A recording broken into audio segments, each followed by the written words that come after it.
Владата нема стратегија што ќе се прави со децата кои нема да можат да се запишат во училиштето и не се вакцинирани и чии родители нема да ја проманат одлуката по ниедна цена.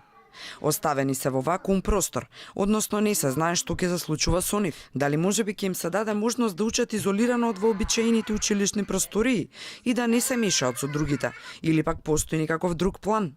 Во моментот нема солуција, оти за тоа не се дискутирало. Владата допрва ќе решава, за сега само има одлука сите училишта да ги примаат пријавите за првачиња, а дали ќе бидат запишани во септември ќе зависи од вакцинирањето.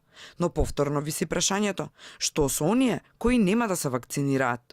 Имат период до крај на август дополнително да поднесат потврда за примање на вакцините, до тогаш и детето ќе се запише на прво одделение. Во случај, што каже колегата Бошњаковски, во случај во одредениот период влада ќе се заседава и ќе донесе заклучоци и јавноста ќе биде информирана.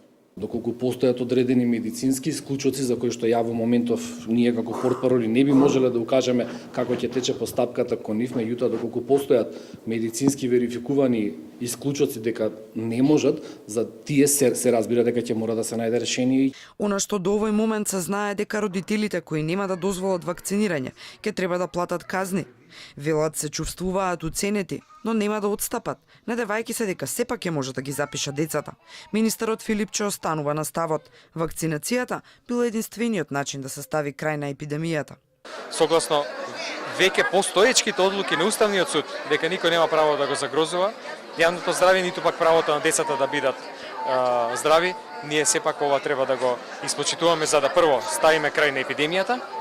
Нема друга мерка со која што епидемијата може да се заврши освен вакцинација на сите невакцинирани кои што внимавајте се во огромен ризик да заболат. За споредба, во Белгија, на пример, родителите имаат неколку опции на располагање. Децата да се вакцинираат во здравствените пунктови каде тоа се врши, со вакцини со кои располага државата.